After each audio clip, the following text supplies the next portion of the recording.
Swamiji, I would really like to ask you that with so much of traveling, as you mentioned, you travel in India to various remote villages, then you are here in the Bay Area, and of course, there's very different kind of food that everybody is used to at different parts.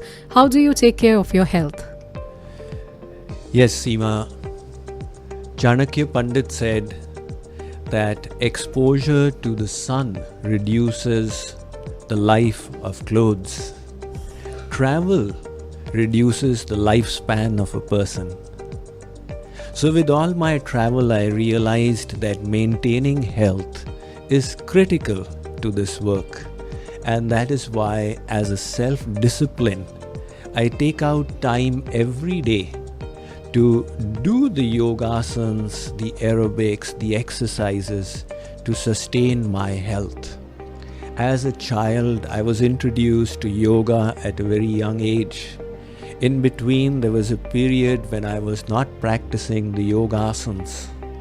But when I entered Kripaluji Maharaj's ashram and I started studying the scriptures under him, all of a sudden I received this inspiration to start doing yogasanas again, which I felt was because of him. And now I realize that it has been a big blessing of God, because those yogasanas enable a person to remain healthy. And then about 10 years ago, Kripaluji Maharaj asked me to start teaching yoga. I then made a survey of the different yoga peeths in India, which was Kaivalya Dham in the west, and Shantivan of Gayatri Mission and Baba Ramdev in Haridwar, the Bihar School of Yoga in Eastern India, S. Vyasa University in South India, and I took out the best practices of these to establish the JK Yoga system of yoga for the body, mind and soul. This system is for holistic health, for taking care of various aspects, the physical, mental, intellectual and spiritual. So we have 5 sciences in this system: the yogasanas or postures, the breathing exercises or pranayam, meditation for mind management, a deep healing technique called subtle body relaxation, and the science of healthy diet. In order to teach these sciences, I kept on enhancing my knowledge of these by reading as much as I could, and gradually developed a grip over it. So my personal practice has also been changing with times. Once I crossed the age of 50, then I realized that to remain healthy, I needed to change my regimen. You see, you need 3 kinds of exercises to be healthy. The first is the flexing, and there's abundance of that in the yogasanas. The second is the aerobics to retain the muscle mass. And the third is the cardio to keep the heart healthy. So as I crossed 50, then I increased the aerobics. Amongst the yogasanas, there are so many anti-gravity yogasanas that provide a lot of aerobics in order to maintain the muscle mass. And then recently I came across an article which said that one of the important things to help you be healthy in old age in the 70s and 80s is what they call high intensity interval training. Whoa, what's that? You engage in a high intensity exercise, take a little break, and then again engage in a high intensity exercise. So I get my cardio from the Surya Namaskar.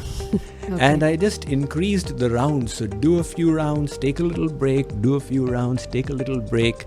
It's the perfect way for exercising the heart.